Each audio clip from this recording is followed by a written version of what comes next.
همین مسئله سنی و شیعه که مطرح شد، هم ایشون فرمودن هم من عرض کردم، این خب خیلی مسئله مهمی است. این جوانای شیعه و سنی بدانند که این چقدر مهمه.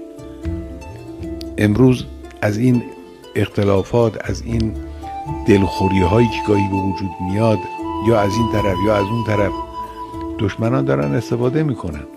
ما باید جلو استفاده اینها رو بگیریم. این نمیشه مگر اینکه جوان شیعه، جوان سنی بدانند که این کاری که الان دارن میکنن، این هماهنگی و همزیستی و همکلامی و همدلی که بین اینها هست، این خیلی چیز بزرگی است. این بزرگترین حربه است بر ضد دشمن، بر ضد دشمن ایران، دشمن اسلام و دشمن قرآن.